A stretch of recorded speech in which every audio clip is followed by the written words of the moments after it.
Welcome dear student, I am Abhijeet Kishore. आज का हमारा चैप्टर है फिजिक्स का लाइट, रिफ्लेक्शन एंड रिफ्लेक्शन। तो चलिए हम लोग स्टार्ट करते हैं अपने चैप्टर को। तो स्टार्ट लेट्स। लाइट जो है हमारा बहुत इंपॉर्टेंट पार्ट प्ले करता है हमारे लाइफ के अंदर। ये जितने भी काम करते हैं उनमें for this you need, I am talking about the sunlight. मतलब कोई भी सोर्स हो, चाहे सनलाइट हो चाहे ट्यूब हो, मतलब लाइट इज इम्पोर्टेंट सोर्स। क्योंकि देखिए अगर लाइट नहीं होगी तो आप बहुत सारे काम नहीं कर पाएंगे। जैसे देखिए शाम का टाइम होता है, सन भी सेट हो चुका होता है, लाइट अगर आपकी चली जाए तो आप मिनिमम चल भी नहीं पाते हो किसी रूम में।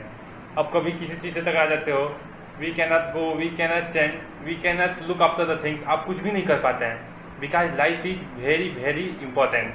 So in this chapter we have gone study about the light phenomena के डिफरेंट तरह का phenomena, कैसे लाइट की क्या प्रॉपर्टी है, कैसे इमेजेज बनता है, कैसे हम अपने आप को देख पाते हैं मिरर में। So this we are going in this reading in this chapter. Let's start. Topics to be covered in this chapter are introduction of light, then reflection of and basic terminology, law of reflection, type of mirrors, image and sources of light, image formed by plane mirror, use of plane mirror, spherical mirror and trigonometry, rules obtained from special mirror, nature and position of image formed by concave mirror, nature position image formed by concave mirror, use of spherical mirror, mirror formula and magnification, sign convection and numerical based on the formula of magnification। आप देख सकते हैं। So first we are going to study about light कि basically हम ये जानते हैं कि सबसे पहले जैसे आप ये देख रहे हैं लाइट, आप इसको लाइट बुलाते हैं, तो लाइट होता क्या है? लाइट जो फॉर्म ऑफ एनर्जी, लाइट एक एनर्जी की ही फॉर्म है which enable us to see around us, जिसके कारण हम अपने आसपास देख सकते हैं। ये तो हो गई एक यूनिवर्सल लेवल की डिफिनेशन। अगर हम आपके लेवल की डिफिनेशन की बात करें तो लाइट को कैसे डिफाइन करेंगे? हम बोलेंगे लाइट एक वेव है। कौन सी wave? Electromagnetic wave. Electromagnetic wave होता है जो मीडियम से भी ट्रेवल कर सकता है। मीडियम मतलब कोई चीज़, any substance like air, water, glass, ऐसे इन जनरल किसी सब्सटेंस की बात कर रहे हैं कि किसी सब्सटेंस में से भी पास कर सकता है और वैक्यूम में से भी पास कर सकता है। तो लाइट एक इलेक्ट्रोमैग्नेटिक वेव है जिस which can travel medium as well as through vacuum. We have two type of object depending upon that whether they have own light or not. अब जितने भी ऑब्जेक्ट हैं हमारे पास या तो उनकी लाइट होती है या उनकी लाइट नहीं होती है। Depending upon that है two kind of luminous object, that is luminous and non-luminous object. देखते हैं इनमें से क्या फर्क है। Luminous object are those which have own light, जिनकी अपनी लाइट होती है। फॉर एग्जाम्पल साइन, आपको पता है कि सन की अपनी लाइन होती है जो फॉल करती है और आप कितने सारे काम कर पाते हैं उससे। सिमिलरली बल्ब में आप करंट इलेक्ट्रिक स्विच ऑन करो, करंट फ्लो करेगा या फिर हीट अप होगा जिससे ये हीट और लाइट होगा। तो इसकी भी अपनी लाइट है। ये सब क्या हो गया? Luminous object. तो लुमिनियस ऑब्जेक्ट इसलिए हम देखते हैं क्योंकि उनकी अपनी लाइट है। वो लाइट हमारी आंखों में जब पड़ती है तब हम उनको देख पाते हैं। नॉन लुमिनियस ऑब्जेक्ट वो होते हैं जिनकी अपनी लाइट नहीं होती है। Non luminous object are those which do not have their own light. For example we have chair, table, moon, इन सब की अपनी लाइट नहीं है। क्या होता है जब इन पर लाइट की सरफेस की फॉल करती है किसी लुमिनियस ऑब्जेक्ट पर, सपोज यहाँ पर कोई लुमिनियस ऑब्जेक्ट है, इसकी लाइट फॉल करेगी और ये लाइट रिफ्लेक्ट करेंगे और रिफ्लेक्टिव लाइन हमारे आई के अंदर जाएगी तो फिर इसको हम देख पाएंगे। सिंपल सी बात है। नॉन लुमिनियस के ऑब्जेक्ट की अपनी लाइट नहीं है, उनको देखने के लिए लुमिनियस ऑब्जेक्ट के उनके अराउंड होना बहुत ज़रूरी है। फॉर एग्जांपल लाइट्स, उनको देखने के लिए लुमिनियस ऑब्जेक्ट का उनके अराउंड होना बहुत ज़रूरी है। फॉर एग्जांपल रात को लाइट चली जाए, सन भी नहीं होता, तो आपके घर में जो चेयर टेबल है वो आपको नहीं दिखते हैं। लेकिन अगर लाइट जल रहा है या कहीं से लाइट आ रहा है तो वो चीज़ें आपको विजुअल होता है। तो simply we can say to see luminous object we need non-luminous object around. अब हम देखते हैं कि जब लाइट किसी सरफेस पर फॉल करता है तो क्या क्या केसेज हो सकते हैं, क्या क्या आप कह सकते हैं, क्या क्या एप्लीकेशन हो सकता है। अब सपोज एक सरफेस है, दिस इज ए सरफेस, इसका हम नाम रख लेते हैं ABCD, ठीक है। सपोज आपके पास एक सरफेस है, इस पर लाइट फॉल करता है, ठीक है। तो हो सकता है ये सरफेस उस लाइट को ऑब्जर्व कर ले। तो ऐसा भी होता है कि लाइट किसी सरफेस पर फॉल करे और वो सरफेस उस लाइट को ऑब्जर्व करे। तो यहाँ पर कौन सा फिनोमेना हमें देखने को मिला, observation. So light falling on the surface में गेट ऑब्जर्व। जो चारों के साथ ऑब्जर्व करते हैं वो हमें कैसा दिखता है, black. It's appears to be black. जैसे आप देखिए यहाँ पर लाइट फॉल कर रहा है और ये ब्लैक कलर है, because black is the perfect observed. जो आपको पता है जो ब्लैक कलर होता है उसको हम परफेक्ट ऑब्जर्वर और परफेक्ट एमीटर ऑफ लाइट बुलाते हैं। उसका कारण क्या है, सारी की सारी जो लाइट जो फॉल करती है उसको ऑब्जर्व भी कर लेता है, और कोई ब्लैक सरफेस को हिट करो तो सारी की सारी लाइट ऑब्जर्व कर लेता है और मेक भी प्रॉपर कर लेता है। So it is a perfect observe as well as emitter of light. अब हो सकता है ये भी एक चांस होता है लाइट किसी सरफेस में फॉल हो और उसमें से पास कर जाए। लेट से यही सरफेस है हमारे पास AB, लाइट इस पर फॉल करा और ये इसमें जब फॉल करी तो इसमें से पास कर गया, ठीक है। तो ये भी एक चांस हो सकता है कुछ सरफेस अपने में से लाइट पास करने दें। जैसे कि आप देख रहे हैं कि क्लियर ग्लास है, क्लियर ग्लास में 100% लाइट फॉल करते तो 80% पास हो गए, और 310 ग्लास में 100% पास किए तो 40% पास हो गए। तो सिंपली यहाँ से पास होने की बात कर रहे हैं, तो हो सकता है कि लाइट पूरी की पूरी पास हो। पास होने को हम बोलते हैं ट्रांसमिट, ठीक है। तो पूरी की पूरी लाइट ट्रांसमिट हो या कुछ अमाउंट ऑफ लाइट ट्रांसमिट हो, इसका मतलब है कुछ सोर्सेज ऑफ लाइट को ट्रांसमिट करते हैं। जो सरफेस सारी के सारी लाइट को ट्रांसमिट करते हैं वो आपको कैसे दिखते हैं, transparent, appear to be transparent, वो बिल्कुल ट्रांसपेरेंट होते हैं। हो सकता है लाइट किसी सरफेस पर फॉल करे और बाउंस बैक हो जाए। लेट से आपके पास ये सरफेस है, लाइट इस पर फॉल करे, इस टाइप करके इस तरह से बाउंस हो गया। ऐसा भी हो सकता है लाइट ऐसे बाउंस हो जाए जैसे कि आप इस फिगर में देख सकते हैं। This is a man who is looking to the mirror. ये आपके पास मिरर है, यहाँ पर तो अपनी इमेज देख पा रहे हैं, दिस इज द इमेज, ठीक है। यहाँ पर क्या हो रहा है, जो ये लाइट है इसको रिफ्लेक्ट हो रही है, इसी कारण ये इमेज बन रहा है और इसको देख पा रहे हैं। तो there may be a chance that bouncing of light after, आपको पता है बाउंसिंग ऑफ लाइट को ही हम क्या बुलाते हैं, रिफ्लेक्शन। बाउंसिंग ऑफ लाइट को हम क्या बोलते हैं, रिफ्लेक्शन। तो यही हमारा पार्ट 1 है जिसको हम अब स्टडी करने लगे। तो लेट्स स्टार्ट। तो अगर हम रिफ्लेक्शन होता क्या है, एक सरफेस है जिस पर लाइट स्ट्राइक करी, स्ट्राइक करके बाउंस हो गए, जिसको आप सिंपल क्या बोलोगे, रिफ्लेक्शन। रिफ्लेक्शन क्या होता है, the bouncing back of light रे ऑन स्ट्राइकिंग द सरफेस। अब सपोज आपके पास ये सरफेस है, ठीक है, इस सरफेस पर लाइट फॉल कर रहा है, सनलाइट आ रहा है और स्ट्राइक और ये बाउंस होगी, और इसी को हम क्या बोलेंगे, रिफ्लेक्शन। अब हर सरफेस रिफ्लेक्शन नहीं शो कर सकता, कुछ सब्सटेंस जो रिफ्लेक्टर की तरह एक्ट करते हैं, मतलब लाइट को रिफ्लेक्ट करते हैं। तो अच्छा रिफ्लेक्टर होने के लिए क्या कैरेक्टरिस्टिक होना जरूरी है, वो सब्सटेंस रिफ्लेक्ट की तरह अच्छा करता है जिसका सरफेस शाइनी होता है, जिसका सरफेस पॉलिश होता है, जिसका सरफेस स्मूथ होता है। तो मतलब जितने भी सरफेस शाइनी, पॉलिश्ड और स्मूथ होते हैं वो सारे के सारे अच्छे रिफ्लेक्टर होते हैं। तो सिल्वर मेटल हमारा बेस्ट रिफ्लेक्टर है क्योंकि उसके अंदर ये सारी कैरेक्टरिस्टिक प्रेजेंट है। जैसे कि आप ये चित्र देख रहे हैं, कहाँ ऊपर लाइट जल रहा है और ये फ्लोर है, फ्लोर में आप इजीली लाइट देख पा रहे हो, तो रिफ्लेक्शन नहीं हो रहा है, ताकि यहाँ पर लाइट फ्लोर के अंदर देख पा रहे हैं, आप उसको इमेज देख रही है। Because the surface this character that is the shiny as well as polished in nature. अब हम कुछ टर्म्स देखेंगे कि इसके अंदर जो इन्वॉल्व है रिफ्लेक्शन के लिए। सपोज ये सरफेस है आपके पास, इस पे जो रे फॉल करेगा उसको हम बुलाते हैं इंसिडेंट रे। इंसिडेंट रे क्या होता है, वो रे जो सरफेस पर स्ट्राइक करता है, तो ये हो गया इंसिडेंट रे। जिस पॉइंट पर स्ट्राइक करता है उसको हम बोलते हैं पॉइंट ऑफ इंसिडेंट। तो पॉइंट ऑफ इंसिडेंस एक ऐसा पॉइंट है जहां आपको इंसिडेंट रे सरफेस पर स्ट्राइक करता है, और स्ट्राइक होने के बाद क्या हो गया, बाउंस बैक। ये जो बाउंस बैक वाला रे है इसको हम क्या बोलते हैं, रिफ्लेक्टिव रे। रे दैट बाउंसेस रे constructing striking the surface.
Angle of reflection, angle between reflected ray and normal ray, a plane of reflection वो प्लेन जहाँ पर इंसिडेंट रे, रिफ्लेक्टेड रे और नॉर्मल रे लाई करता है।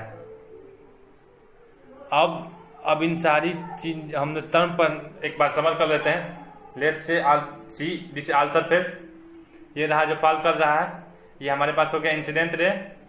जिस पॉइंट पे स्ट्राइक कर रहा है ये हो गया हमारे पास पॉइंट ऑफ इंसिडेंस, जिसको हमने ओ मान लिया।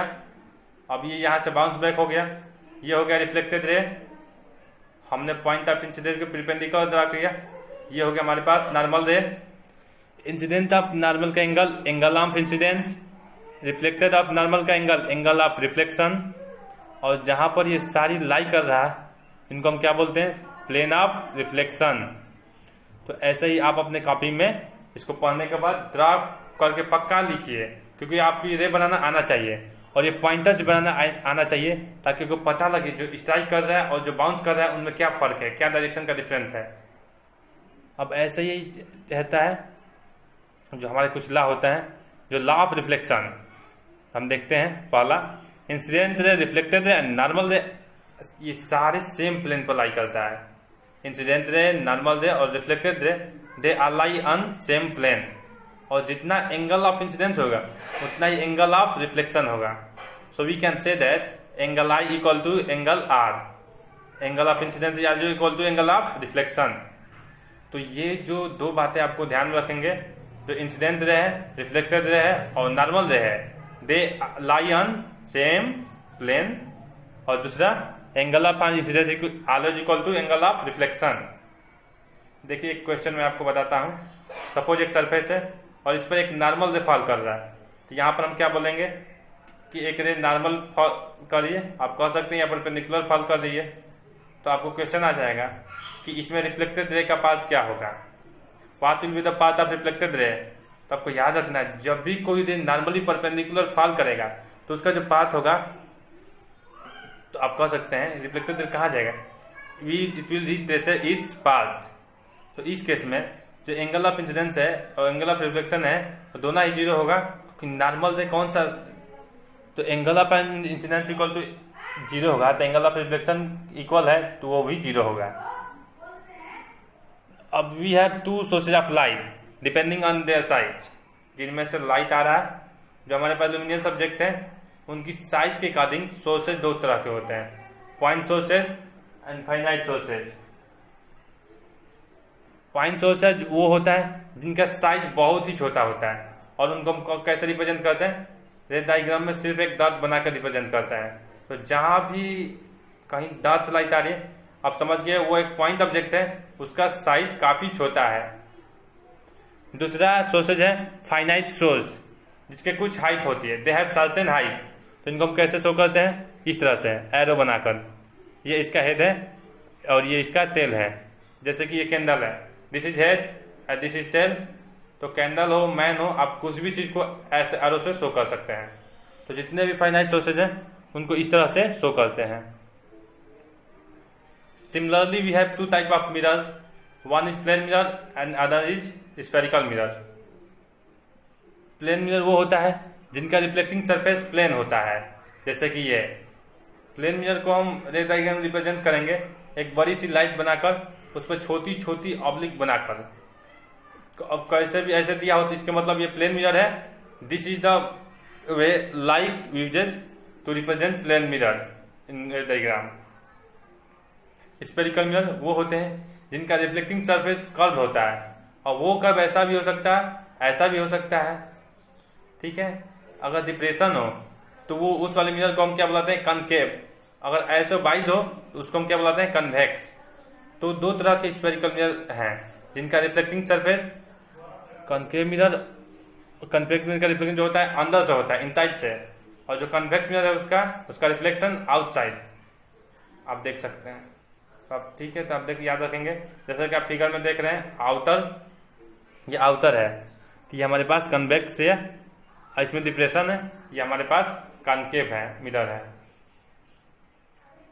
तो हम देखते हैं, तो हम ऐसे डिफाइन कर सकते हैं कॉनकेव मिरर वो होता है जिसमें रिफ्लेक्शन इनर सरफेस से होता है।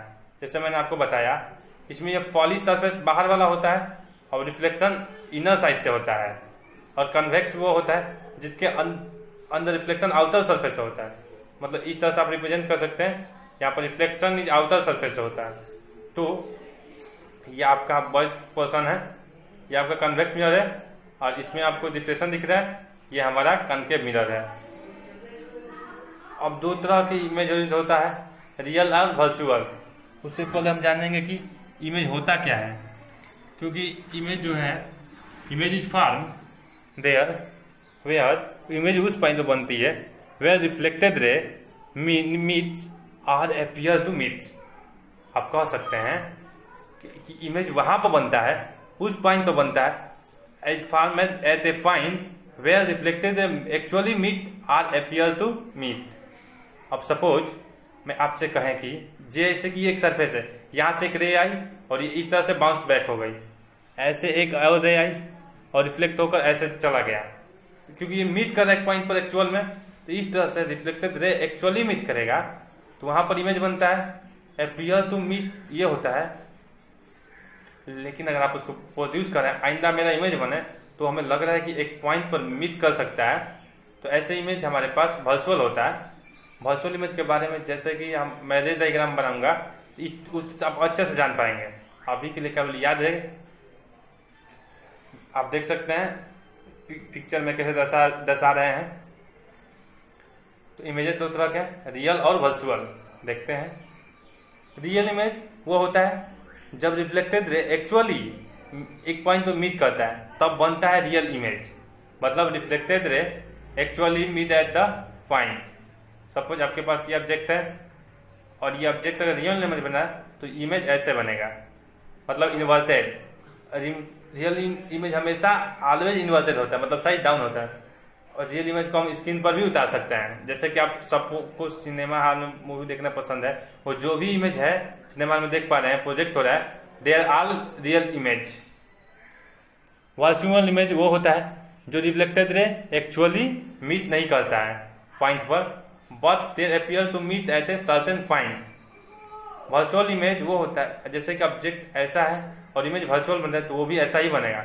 वर्चुअल इमेज हमेशा इरेक्ट होता है, लेकिन उसको हम स्क्रीन पर नहीं उतार सकते हैं। जो आप अपने आप को घर में मिरर के अंदर देखते हैं, जो इमेज आपको दिखता है दैट इज वर्चुअल। वो कैसे बनता है आप अपने आगे देखेंगे, लेकिन अभी के लिए आप जो याद रखें, जो आप अपने आप को देख रहे हैं that image is virtual image. अब हम देखते हैं इमेज बनता कैसे है। Image form by plane mirror when point object is kept in front of it. जैसे कि अभी हमने बात किया, this man is looking at him at the mirror. तो ये इमेज कैसे बनता है, तो उसको हम देखेंगे कि किस तरह से रे आ रही है, कहाँ से मीट पकड़ रही है। रियल इमेज है, वर्चुअल इमेज है। Similarly for this candle also, cancel से रे आ रही है और इमेज बन रहा है। तो हम देखते हैं कि ये इमेज कैसे बनती है। तो image form by the plane mirror when point object is kept in front of it. देखते हैं हम कैसे बनाएंगे। ये आपके पास प्लेन मिरर हो गया, ये हम ऑब्जेक्ट रख लेते हैं। Let's this is the object object बहुत सारे रेडिएशन आ रहे हैं, 2 रेज कंसीडर करेंगे। लेट से एक रे कंसीडर कर रहे हैं तो सीधा आ रहा है, और एक रे कंसीडर कर रहे हैं जो किसी एंगल पर स्ट्राइक हो रहा है। अब हमने पहले डिस्कस किया जो रे नॉर्मल फॉल कर, अब ये किसी एंगल पर मिरर पर फॉल कर दिए तो ये सेम एंगल से रिफ्लेक्ट हो जाएगा। तो हमने पढ़ा था कि एंगल ऑफ इंसिडेंस हमेशा एंगल ऑफ रिफ्लेक्शन के इक्वल होता है, तो ये एंगल सेम होगा। This is the reflected ray. अब एक रिफ्लेक्टेड रे यहाँ चला गया और एक रिफ्लेक्टेड रे यहाँ चला गया, तो मीट तो कर नहीं रहा है, but you trying to produce it behind the mirror. आप देखेंगे कि ये मीट कर रहा है इन पॉइंट पर। This is the imaginary production where it use to try meet them behind the mirror. ये जो मीट कर रहा है, ये अपीयर टू मीट कर रहा है, ये आपके पास आ गया इमेज। ऐसे इमेज क्या होता है, वर्चुअल। अभी हमने बात किया वर्चुअल इमेज हमेशा क्या होता है, इरेक्ट, सीधी दिखते हैं। और ऑब्जेक्ट ऐसा हो तो इमेज भी ऐसा ही होगा, और ऑब्जेक्ट ऐसा हो तो इमेज भी वैसा ही होगा, मतलब सेम लाइक ऑब्जेक्ट। ये इमेज सेम साइज होता है। देखो अपने आपको मिरर में देखते हो ना, आप ना छोटे दिखते हो, ना मोटे दिखते हो, ना पोतले दिखते हो, सेम साइज। तो ये प्लेन मिरर की प्रॉपर्टी है कि वो सेम साइज की इमेज बनाता है। और ऐसे ही अगर मिरर की तरफ तो आप देखते हो कि आपका इमेज भी मिरर के तुरंत आती है, और मिरर के दूर चलो तो आपका इमेज भी मिरर से दूर जाता है। So we can say the things of object from mirror is equal to the distance of from mirror. Let's this say this is X and this is going to be X, और image और object तक कितना दूर difference होता है, that X plus X is 2x। और एक बात है, जब प्लेन मिरर का आप अपने आप को देखते हैं, जो हमारी इमेज होती है वो लिटरली इन्वर्टेड होता है। मतलब जो लेफ्ट हैंड साइड है वो राइट हैंड साइड बन जाता है, और जो राइट हैंड साइड होता है वो लेफ्ट हैंड साइड बन जाता है। यह लेटरल इन्वर्टेड प्लेन मिरर की एक खास प्रॉपर्टी है। अब हम देखते हैं कि प्लेन मिरर कैसे इमेज बनाता है। अब हम देख रहे हैं कि प्लेन मिरर कैसे इमेज बनाता है। अगर फाइनाइट ऑब्जेक्ट, अगर साइज वाला ऑब्जेक्ट रख दो, ये आपके पास हो गया प्लेन इमर। हम एक फाइनाइट ऑब्जेक्ट ले लेते हैं, ठीक है। तो हम इस पॉइंट से मानते हैं कि इस पर रेज फॉल कर रहा है, एक सीधी और किसी एक एंगल पर, ये किसी एंगल पर रिफ्लेक्ट हो रहा है और रिबाउंड कर रहा है। सिमिलरली यहाँ से भी वो रे आएगा, क्योंकि यहाँ से भी रे आ रहे, यहाँ से भी किसी एंगल से फॉल कर रहा है और ये रिफ्लेक्ट कर रहा है। Now you mean to trying to meet them, तो आप देखेंगे कि कैसे मीट कर रहा है। चाहे यहाँ पर रिफ्लेक्टेड रे आप देख सकते हैं, आपके पास दूसरा इस तरीके से प्रोड्यूस करेंगे, यानी ये आ गया आपका इमेज। तो फाइनाइट शो आप इस तरह से बनाएंगे कि टॉप से भी 2 रो लेंगे और बॉटम से भी हमारे पास ऑब्जेक्ट बन जाएगा इस तरह से। कैरेक्टरिस्टिक सेम है, virtual, erect, same size, literally inverted. Object से जो मिरर का वो भी डिस्टेंस है मिरर का। So the characteristic are totally same. So now we can say define lateral inversion. Lateral inversion is a phenomena when lateral becomes vice versa when an object is exposed to plane mirror. समझ सकते, जैसे कि आप ये man अपने आप को देख रहा है मिरर में, जो इनका राइट हैंड है वो इमेज क्या है, लेफ्ट हैंड। सिमिलरली जो लेफ्ट हैंड है वो इमेज क्या है, राइट हैंड। अब हम आ जाते हैं स्पेरिकल मिरर। तो स्पेरिकल मिरर वो होता है जिनका रिफ्लेक्टिंग सरफेस कर्व होता है, और वे दो तरह की स्पेरिकल मिरर है, कनकेव और कन्वेक्स। कनकेव वो जो हमें डिप्रेशन दिखता है, मतलब अंदर की तरफ होता है मिरर जैसे कि ये, और कन्वेक्स जिसमें हमें bulb forced, this is the convex. तो हम इस तरह से इनको शो करते हैं। जो कनकेव मिरर है हम उसको इस तरह से बनाते हैं, और जो कन्वेक्स है उसको हम इस तरह से बनाते हैं। तो हम इसमें टर्म्स करते हैं, let's say this is A concave mirror, this is your convex mirror. सबसे पहले हम इसको स्फेरिकल इसलिए कहते हैं क्योंकि आप अगर इस फिगर को पूरा कंप्लीट कर लेंगे तो एक स्फेयर बन जाएगा। This is what they are called as spherical mirror. अब स्फेरिकल मिरर में रिफ्लेक्शन पूरे से तो हो नहीं रहा, इसलिए केवल ये एक पाथ हो रहा है। जो जिस पाथ से एक्चुअल रिफ्लेक्शन हो रहा है उसको आप क्या बोलते हैं, एपर्चर। लेट्स से इस एपर्चर को हम ए डैश कर दिया और इस एपर्चर को बी और बी डैश कर दिया। सो ये पार्ट ऑफ मिरर आप देख सकते हैं। अब ये दोनों का जो सेंटर है, this is centre of curvature. Centre of the spherical mirror is called as centre of curvature. जैसा कि आपको फिगर में सेंटर ऑफ कर्वेचर दिख रहा है। Line passing straight through the सीम, this is principal axis. Straight line pass हो रहा है ये आपके पास है प्रिंसिपल एक्सिस। प्रिंसिपल एक्सिस जिस पॉइंट पर मिरर को स्ट्राइक करे वो हमारे पास पोल। तो ये आ गया आपके पास pole, the point where principal axis strike being meet. अब हमने ये देखा कि जो इस पर जो भी रे फॉल करता है ये सबको एक पॉइंट पर मीट कराता है रिफ्लेक्शन के बाद। इस पर भी जो भी रे फॉल कर रिफ्लेक्शन के बाद वो सब स्प्लिट हो जाता है अलग अलग डायरेक्शन में। They appear to met at certain point. तो जिस पॉइंट पे एक्चुअल मीट कर रहा है, हमें लग रहा है कि वो मीट कर सकता है, उस पॉइंट को हम क्या बोलते हैं? फोकस। दोनों केस में या एक्चुअली मीट कर रहा है उस फोकस को हम रियल फोकस बोल सकते हैं, और यहाँ अपीयर तो मीट कर रहा है तो इसे हमको वर्चुअल फोकस बोल सकते हैं। पोल और सी का जो डिस्टेंस होता है उसको हम क्या बोलते हैं? रेडियस। ऐसे यहाँ भी पोल और क्या बोलते हैं? रेडियस। तो यहाँ को मिड पॉइंट आ गया आपके पास एक फोकस, और ये जो आपका डिस्टेंस होता है इसको हम दोनों क्या बोलते हैं? Focal length. तो ये आपके पास कुछ टर्म है जिनको आपने याद रखना है। देखते हैं आगे, दोबारा करते हैं इनको। What is aperture? अभी हमने बात की, ये वो पार्ट है केमिकल स्फेरिकल मिरर का जिसमें एक्चुअल में रिफ्लेक्शन होता है, like in this M and M dash is aperture. यहाँ पर हम नाम रख लें ए और A dash, this is aperture. Centre of curvature, it is the centre of the spherical mirror, मतलब पूरा लगा लेंगे आप मिरर का। It is the centre of spherical mirror, that is centre of curvature, जो सेंटर होता है। Principal axis, the light passing straight through the C, this is principal axis, like this one is principal axis, this is principal axis. Pole, it is the point where the principal axis strike the mirror. यहाँ पर आपको देख रहे हैं, यहाँ पर strike कर रहा है, this is pole, so it is a point mirror of principal axis strikes the mirror. Radius of curvature, जो हमारे और पोल और सेंटर कर्वेचर का डिस्टेंस है उसको हम क्या बोलते हैं? Radius of curvature. अब हम देख रहे हैं कि जो कनकेव मिरर है वो सारे के सारे इंसिडेंट रे को पॉइंट पे मीट कर रहा है, मतलब इसका कंजर्विंग है नेचर, और इस पे जो फॉल करके जो स्प्लिट करता है it is diverging in nature. फिर हमारे पास आता है फोकस। फोकस वो पॉइंट है जैसे कि यहाँ पर रे फॉल कर रहा है, ये सबको एक पॉइंट पर कन्वर्ज कर रहा है, so this is the focus. वो पॉइंट जहाँ पर सारे रिफ्लेक्टेड रे एक्चुअल मीट कर रहा है, ये अपीयर टू मीट कर रहा है। कनकेव मिरर का रियल फोकस होता है क्योंकि एक्चुअली मीट करता है, और कन्वेक्स मिरर का वर्चुअल फोकस होता है क्योंकि ये अपीयर मीट करता है। फोकल लेंथ आपके पास अगर अब आता है, फोकस और पोल का distance which is called as focal length. तो एफ और पी का जो डिस्टेंस होता है उसको हम क्या बोलते हैं? Focal length. एक बार हम सबको ड्रा कर देते हैं। Let's see this is aperture A and A dash, B and B, B dash. Line passing split through the principal axis, जिस पॉइंट को स्ट्राइक हो रहा है दैट इज पोल। जो सेंटर है हमारे पास that is centre of curvature. जो भी रे इस पर फॉल कर रहे हैं सबको एक पॉइंट मीट कर आ रहे हैं, ठीक है। Also this point is focus. इस पर जो रे इस फॉल कर रहे हैं ये सबको स्प्लिट कर रहे हैं डिफरेंट डायरेक्शन में, but they appear to meet a certain point. Again this is focus. P और सी का difference this is radius. Similarly this P और सी का डिफरेंस इज रेडियस, और पी और एफ का डिफरेंस है वो हमारे पास focal length, this is focal length. अब हमारे पास रिलेशन है फोकल लेंथ और रेडियस ऑफ कर्वेचर को कैसे डिनोट करते हैं।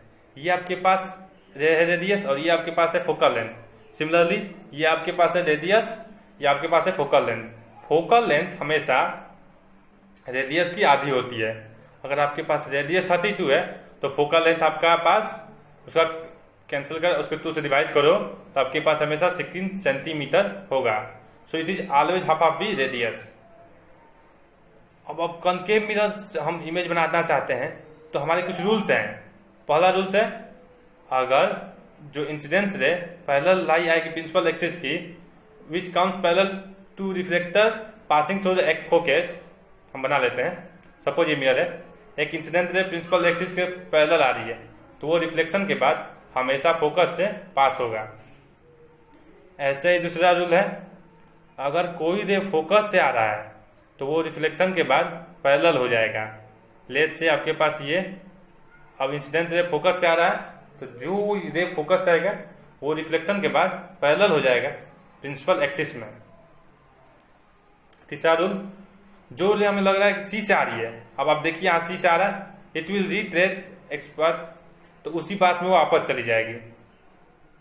अब सपोज कोई इंसिडेंट रे पोल पे स्ट्राइक कर रहा है, जैसे ये एंगल से है तो वो सेम एंगल से रिफ्लेक्ट हो जाएगा। यहाँ आपके पास कन्वेक्स का है, अभी हम कनकेव की बात कर रहे हैं। अगर पोल पर है किसी एंगल से स्ट्राइक करिए तो सेम एंगल से गेट सिमुलेटेड वैक्यूम। अब ऐसे ही कन्वेक्स मिरर से अगर हम इमेज बनाना है तो उसके भी कुछ रूल हैं। अगर रे पैरेलल आएगा प्रिंसिपल एक्सिस के तो वो डाइवर्ज हो जाएगा, but appear to pass through focus.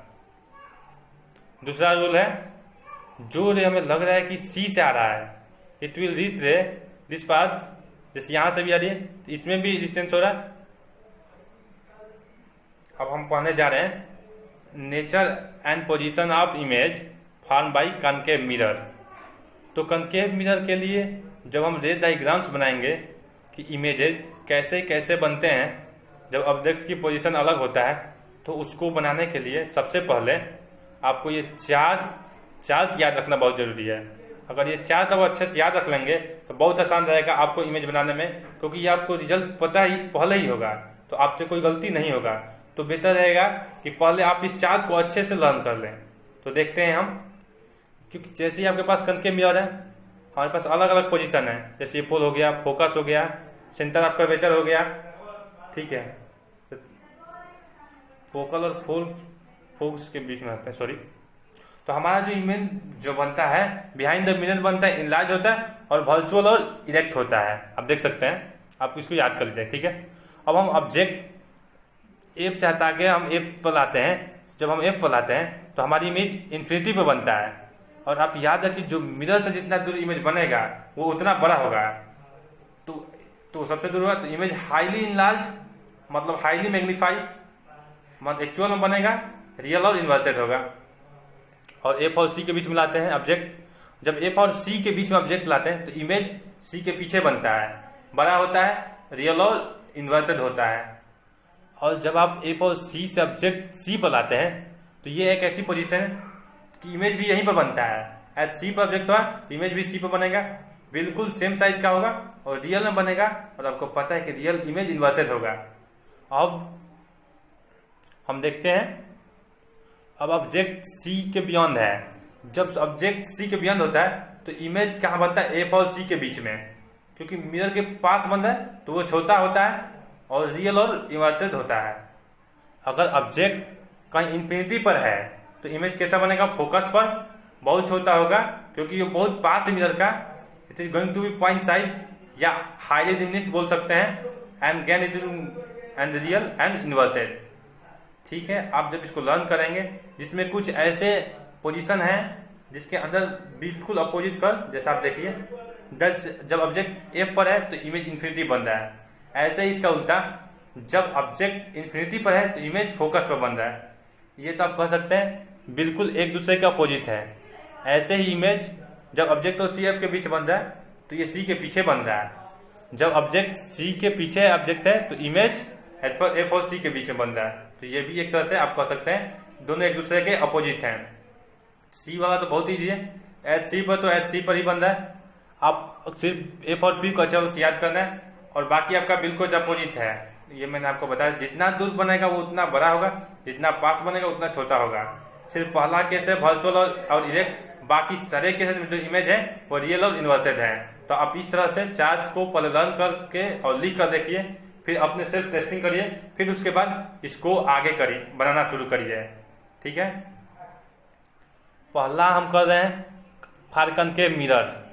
For concave mirror के जो ऑब्जेक्ट है पी और एफ के बीच में है, तो देखिए हम कैसे करेंगे। ये आपके पास अब पोल है, ये एफ है, object is between pole and focus.